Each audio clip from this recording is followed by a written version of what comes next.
Very good morning అండి. ముఖ్యమంత్రి జగన్మోహన్ రెడ్డి గారు ఎప్పుడు నాకు మీడియా లేదు, నాకు తోడు లేదు, నన్ను సపోర్ట్ చేసేవాళ్ళు ఎవరూ లేరు, మీరే నాకు దిక్కు అని చెప్పి మాట్లాడుతూ ఉంటాడండి. ఈ మీడియా లేదు నాకు అనే మాట పదే పదే అంటాడు.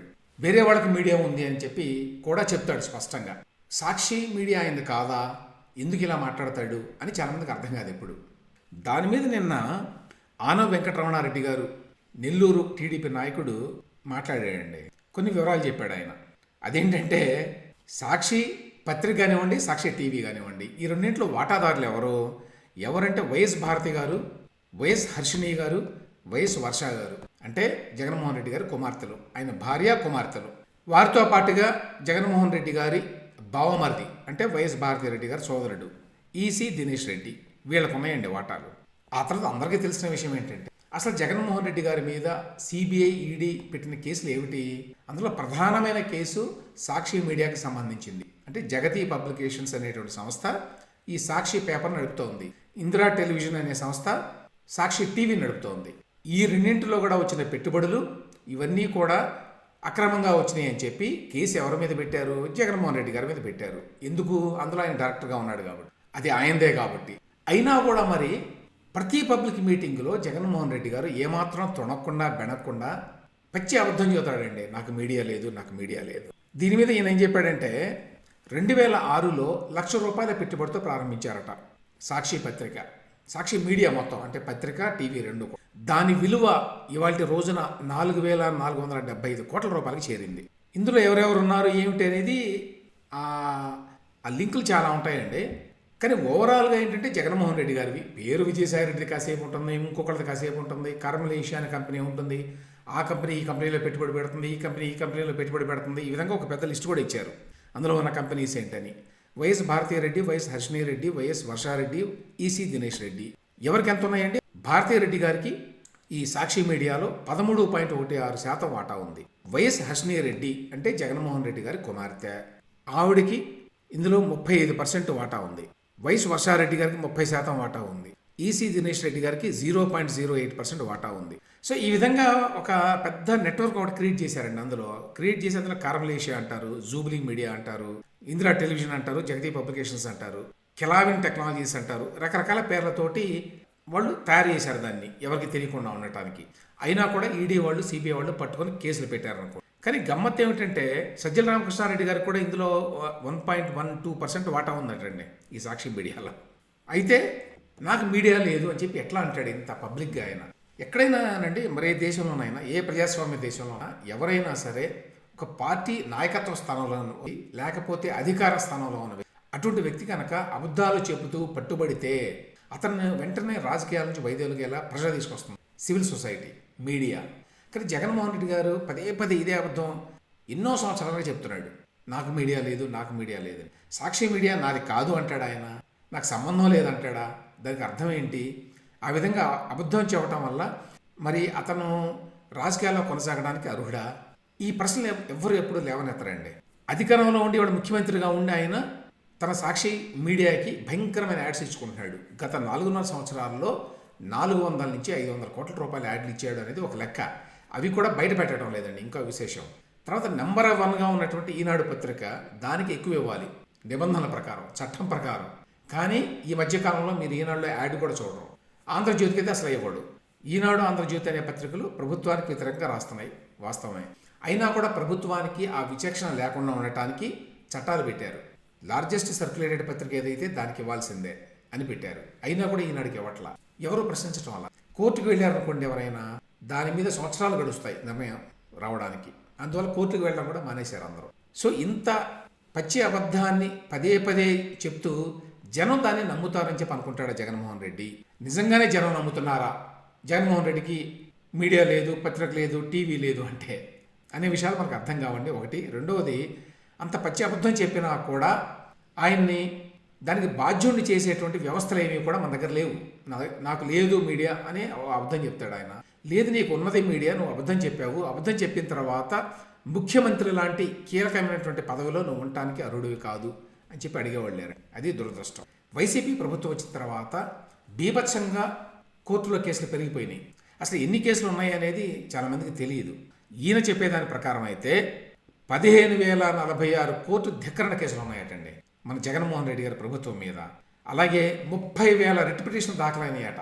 అందులో గవర్నమెంట్ పాత్ర ఉంటుందన్నమాట, గవర్నమెంట్ ప్రతివాది ఏదో ఒక రూపంలో. 30,000 రిట్ పిటిషన్లు, 15,046 కోర్టు ధిక్కరణ పిటిషన్లు కేసులు ఉన్నాయట. ఇక ఈవెన్ సుప్రీంకోర్టులో కూడా చాలామంది చెప్పేది ఏమిటంటే భారతదేశంలో మరే రాష్ట్రానికి సంబంధించిన కేసులు అన్ని కేసులు లేవు ఆంధ్రప్రదేశ్కి ఉన్న కేసులు. ఎందుకంటే ప్రతి దాని మీద కేసు వేయడమే. ఇన్ని మరి వందల కోట్ల రూపాయలు గత 4.5 సంవత్సరాల కాలంలో జగన్మోహన్ రెడ్డి గారు తన వ్యక్తిగత కక్ష తీర్చుకునేందుకు, తన ఇష్టారాజ్యంగా తీసుకున్న నిర్ణయాలు సమర్థించుకునేందుకు ఖర్చు పెట్టాడో తెలియదండి మనకి ఈ కోర్టుల్లో. ఇది నెక్స్ట్ గవర్నమెంట్ మారితే కానీ మనకి ఈ వివరాలన్నీ కరెక్ట్గా బయటికి రావు. కానీ ఒక విషయం అయితే అందరికీ తెలుసు, వేలాదిగా కేసులు కోర్టుల్లో పెండింగ్లో ఉండటానికి కారణం జగన్మోహన్ రెడ్డి ప్రభుత్వం. వేలాదిగా కోర్టు ధిక్కరణ పిటిషన్లు కోర్టులో ఫైల్ కావడానికి జగన్మోహన్ రెడ్డి ఫైనాన్షియల్ ఇండిసిప్లిన్ కారణం. ఈ తెలుగుదేశం పార్టీకి చెందినటువంటి ఈ గ్రానైట్ కంపెనీలు ప్రకాశం జిల్లాలో పెద్ద ఎత్తున దాడులు చేస్తుంది ప్రభుత్వం. ఆల్రెడీ ఏలూరు సాంబశివరావు గారి మీద కొన్ని కేసులు పెట్టి అతను అరెస్ట్ చేయడానికి ట్రై చేస్తోంది ఈ పర్చూరు ఎమ్మెల్యేని అని నిన్న కూడా నేను మాట్లాడాను. నిన్న పెద్ద ఎత్తున వెళ్ళారు. సో జగన్మోహన్ రెడ్డి ప్రభుత్వం నుంచి అంతకంటే మనం ఏమి ఎక్స్పెక్ట్ చేయలేం కదా, ఖచ్చితంగా చేస్తారు. ఎవరైతే పవర్ఫుల్ ఎమ్మెల్యేస్ ఉన్నారో, ఎవరైతే మళ్ళీ గెలుస్తారో అనుకుంటున్నారో, ఎవరైతే ఆయా నియోజకవర్గాల్లో బలంగా ఉన్నారో అక్కడ వాళ్ళ మీద దాడులు చేయాలి ఒకటి. రెండవది తెలుగుదేశం పార్టీకి అనుకూలంగా ఉన్నవాళ్ళు అనుకున్న వాళ్ళని ఆర్థికంగా దెబ్బతీయాలంటే రైడ్ చేయించాలి. దీనికోసం డైరెక్టరేట్ ఆఫ్ రెవెన్యూ ఇంటెలిజెన్స్ అని కేంద్రంలో ఉంటుంది. అదే టైప్లో ఒకటి పెట్టాడండి జగన్మోహన్. అధికారంలోకి రాగానే పెట్టి దాని ద్వారా చేస్తున్నాడు ఈ రైడ్స్ అన్ని. గమ్మత్ ఏమిటంటే నిన్న ఈ రైడ్స్ చేయడానికి వెళ్ళాడు. ఎవరు వెళ్తారండి? పేర్లు వెంటనే మనం పెద్ద కష్టం లేకుండానే కనుక్కోవచ్చు. అసిస్టెంట్ డైరెక్టర్ గారు గనుల శాఖ, ఆయన పేరు ప్రతాపరెడ్డి గారు, ఆయన ఆధ్వర్యంలో జరిగిందట. గమ్మత్ ఏమిటంటే ఆయనతో పాటు ఆయన వెళ్ళిన కారు కానివ్వండి, ఆయనతో పాటు వెళ్ళినటువంటి జనాలు కానివ్వండి, వాళ్ళంతా కూడా అధికారులు కాదు, బయట వ్యక్తులు, ప్రైవేటు వ్యక్తులు. ప్రైవేట్ సైన్యాన్ని తీసుకొని వెళ్లాల్సిన అవసరం ఏంటి అంటే అక్కడ అసిస్టెంట్ డైరెక్టర్ కాదు రైడ్ చేస్తుంది, వైసీపీకి చెందినటువంటి వ్యక్తులు అనమాట. వాళ్ళంతా వాళ్ళు చేస్తారు రైడ్. వాళ్ళు చెప్తారనమాట, ఇక్కడ అది ఉంది తీయండి, ఇక్కడ ఇది ఉంది, పుస్తకాలు తీయండి, లేకపోతే వాట్ ఎవర్ ఇట్ ఈస్, ఏదో రకంగా ఇరికించడానికి వాళ్ళని తెచ్చుకున్నారన్నమాట. దాని మీద వాళ్ళు నిన్న ఆ గ్రానైట్ సంస్థల యజమానులంతా గొడవ చేశారట, ఈ ప్రైవేట్ వ్యక్తులు ఎట్లా వచ్చారు అని. ఇందులో శ్రీనివాసరావు అనే వ్యక్తి కూడా ఉన్నాడు, ఆ అసిస్టెంట్ డైరెక్టర్తో పాటు వచ్చాడు. ప్లస్ ఆ కారు కూడా అది గవర్నమెంట్ కారు కాదు, ప్రైవేట్ కారులో వచ్చాడు.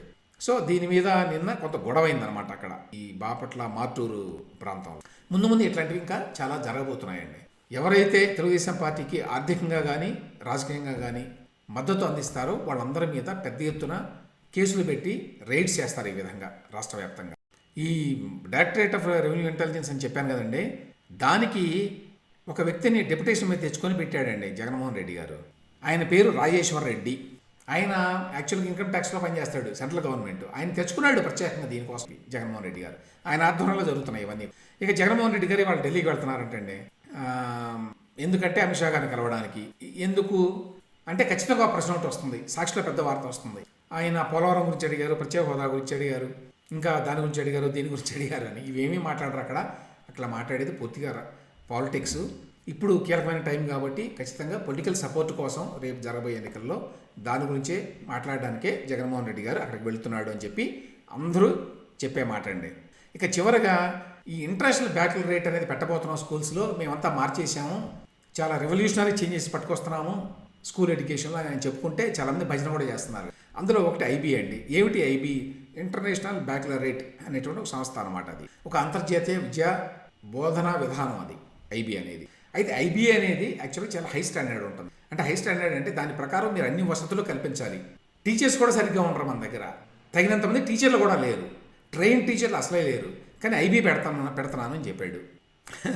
పెడుతున్నానని చెప్పి సరే నెక్స్ట్ ఇయర్ నుంచి పెడతారు, 2035 నాటికి కానీ అది కంప్లీట్గా కాదండి.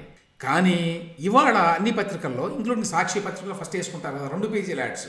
ఇంతకుముందు కూడా చెప్పాను, గతంలో ఏంటంటే చాలా ఎక్కువ ఇస్తే 1 పేజీ యాడ్, 1 పేజీ కూడా ఇచ్చేవారు కాదండి గతం. ఇప్పుడు 2 ఫుల్ పేజీల యాడ్లు ఇచ్చుకుంటాడు ప్రతి ఎవ్రీ అదర్ డే, కనీసం వారానికి ఒక రోజు.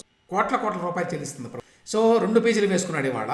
ఏమిటయ్యా అంటే ఇదిగో ఐబీ భాగస్వామ్యం బ్రహ్మాండంగా చేస్తున్నాం మేము, ఐబీ ఇంటర్నేషనల్ బ్యాక్లరేట్ విధానాన్ని ప్రవేశపెట్టబోతుంది. అది యాక్చువల్గా 2025లో 1వ తరగతిలో ప్రవేశపెడతారండి. మరి 2025లో వేసుకోవచ్చు కదా అడ్వర్టైజ్మెంట్ ప్రవేశపెట్టినప్పుడు. ఇప్పుడు ఎందుకు? ఇప్పుడు ఇంకా ఏమీ ప్రవేశపెట్టలేదు కదా, దానికి చాలా కింద గ్రౌండ్ వర్క్ చేయాలి. ఆ గ్రౌండ్ వర్క్ చేస్తారో లేదో కూడా ఎవరికి తెలియదు. 2025లో 1వ తరగతిలో ప్రవేశపెట్టబోయే ఇంటర్నేషనల్ బ్యాకల్ రేటు గురించి ఇవాళ అన్ని పత్రికల్లో 2 ఫుల్ పేజీల యాడ్స్ ఇచ్చి కనీసం 70-80 కోట్ల రూపాయలు ఇచ్చి ఉంటారండి. మినిమం అన్నమాట అది, అన్ని పత్రికలకి అన్నిటికీ కలిపి. ఆ స్థాయిలో ప్రజాధనాన్ని దుర్వినియోగం చేసి తన ఇమేజ్ని పెంచుకోవడానికి జగన్మోహన్ రెడ్డి గారు ట్రై చేస్తున్నాడు. తెలంగాణలో అంతకుముందు బీఆర్ఎస్ ప్రభుత్వం ఉన్నప్పుడు ఇద్దరిని గవర్నర్ కోటాలో ఎమ్మెల్సీలుగా పెట్టడానికి నిర్ణయం తీసుకున్నారండి. ఒకరేమో దాసోజు శ్రవణ్ కుమార్, ఇంకొకరు కుర్రా సత్యనారాయణ అని చెప్పి. దీనిని అప్పుడు బీఆర్ఎస్ ప్రభుత్వానికి గవర్నర్ గారికి పడదు కాబట్టి తెలంగాణలో ఆవిడ నిరాకరించింది వాళ్ళని నామినేట్ చేయడానికి. ఏమని చెప్పింది, ఈ దాసోజు శ్రవణ్ అనే ఆయన ఒక రాజకీయ పార్టీలో ఉన్నాడు కాబట్టి నేను నామినేటెడ్ పదవి ఇవ్వను ఎమ్మెల్సీగా. కుర్రా సత్యనారాయణ అనే ఆయన కూడా ఏదో కారణం చెప్పి ఆయన కూడా ఇవ్వలేదు. ఎవరికి అర్థం కాని విషయం ఏంటంటే, రాజకీయ పార్టీ ఒక అధికారంలో ఉన్న పార్టీ, బీఆర్ఎస్ అంటే మనకి ఇష్టం ఉండొచ్చు ఉండకపోవచ్చు అండి, కేసీఆర్ పట్ల అనుకూలత ఉండొచ్చు వ్యతిరేకత ఉండొచ్చు, కానీ ఇక్కడ పద్ధతుల ప్రకారం చూస్తే ఒక ప్రభుత్వం రికమెండ్ చేసినప్పుడు ఎమ్మెల్సీ పదవికి ఫలానా వాళ్ళని ఇవ్వండి అని చెప్పి గవర్నర్కి వ్యతిరేకించేటువంటి అధికారం ఉన్నదా, దాన్ని తొక్కిపెట్టేటువంటి అధికారం ఉన్నదా లేదు అనేది నా అభిప్రాయం అండి. మన ఫెడరల్ వ్యవస్థలో గవర్నర్ అక్కడ ఉన్న ప్రభుత్వం ఏం చెప్తే అది చేయాలి. మనకి ఎవరికైనా సరే జగన్మోహన్ రెడ్డి ప్రభుత్వం అంటే ఇష్టం ఉండొచ్చు లేకపోవచ్చు, లేకపోతే బీఆర్ఎస్ ప్రభుత్వం అంటే ఇష్టం ఉండొచ్చు లేకపోవచ్చు, కానీ గవర్నర్కి అటువంటి అధికారాన్ని రాజ్యాంగం ఇవ్వలేదు. ఇవ్వని అధికారాన్ని వాళ్ళు తీసుకొని కేంద్ర ప్రభుత్వ ఏజెంట్లుగా ఇక్కడ పనిచేస్తూ రాష్ట్రంలో ఉన్నటువంటి ప్రభుత్వం తీసుకునే నిర్ణయాన్ని వ్యతిరేకించేటువంటి అధికారం గవర్నర్లకు లేదు. గవర్నర్లు కొన్ని విషయాల్లో జోక్యం చేసుకొని అడ్వైజ్ చేయొచ్చు ప్రభుత్వానికి, ఆ పని చేయరండి ఎప్పుడు. ఆ పని చేయకుండా ఈ విధంగా దొడ్డిదావన తొక్కి పెడతారు. ఆ విధంగా తొక్కి పెట్టారు. శ్రవణ్ కుమార్ అనే అతను ఆ రాజకీయ పార్టీలో ఉన్నాడు కాబట్టి, కాంగ్రెస్ పార్టీలో, అంతకుముందు ఆయన బీఆర్ఎస్లో ఉన్నాడు కాబట్టి, అంతకుముందు కాంగ్రెస్లోనే ఉన్నాడు, అంతకుముందు బీఆర్ఎస్లో ఉన్నాడు, చదువుకున్నవాడు, పిహెచ్డీ చేసినవాడు దాసోజు శ్రవణ్. సరే, అవి పక్కన పెడితే గవర్నమెంట్ రికమెండ్ చేసింది వాళ్ళిద్దరినీ కూడా. రాజకీయ పార్టీలతో సంబంధాలు ఉన్నాయని చెప్పి రిజెక్ట్ చేయటం అనేది బహుశా ఫస్ట్ టైం అండి ఇంతవరకు. ఎందుకంటే అన్ని చోట్ల ఇంక్లూడింగ్ ఆంధ్రప్రదేశ్, మరి అక్కడ గవర్నర్ ఎట్లా ఏ విధంగా ఆంధ్రప్రదేశ్ కానివ్వండి మిగతా రాష్ట్రాల్లో కానివ్వండి ప్రభుత్వం ఎవరిని చెప్తే వాళ్ళని నామినేట్ చేస్తోంది. ఇప్పుడు తాజాగా కాంగ్రెస్ ప్రభుత్వం వచ్చిన తర్వాత కోదండరామరెడ్డి గారిని, అలాగే సియాసత్కు చెందినటువంటి ఒక జర్నలిస్ట్ అండి ఆయన అమీర్ అలీ ఖాన్, వారిద్దరిని నామినేట్ చేస్తే దానిని వెంటనే ఆమోదించింది గవర్నర్ తమిళిసై గారు. మరి కోదండరామరెడ్డి గారు ఒక పార్టీ నాయకుడు. నేను కోదండరామరెడ్డి గారు కానీ ఈయన మరొక వ్యక్తి అమీర్ అలీ ఖాన్ గారు ఏమండి, వాళ్ళిద్దరికీ ఇవ్వకూడదని కానీ వాళ్ళిద్దరికీ అర్హత లేదని కానీ చెప్పడం లేదు. ఖచ్చితంగా కోదండరామరెడ్డి గారు అందరికీ తెలుసు, ప్రొఫెసర్గా పనిచేశాడు. ఇన్ఫాక్ట్ ఆయన నాకు సీనియర్ యూనివర్సిటీలో పొలిటికల్ సైన్స్. ఆయన వారిద్దరికి అర్హత ఉంది, కానీ గవర్నర్కు ఉన్నదా ఈ అధికారం అనేది నా ప్రశ్న. గవర్నర్ ఇక్కడేమో అంగీకరించారు, ఆమోదించారు, అక్కడేమో వ్యతిరేకించారు. దీని మీద కోర్టుకు వెళ్ళారు వాళ్ళు, పాత వాళ్ళు. వెళితే ఇప్పుడు కోర్టు ఈ గవర్నర్ కోట ఎమ్మెల్సీల ప్రమాణ స్వీకారానికి బ్రేక్ వేసిందట. అది ఇప్పుడు తాజా వార్త. కాబట్టి గవర్నర్కి ఈ రకమైనటువంటి విచక్షణాధికారాలు లేవు అనేది నా పాయింట్ అండి. ఇవ్వండి ఇవాల్టి వార్తలు, వాటి విశ్లేషణ.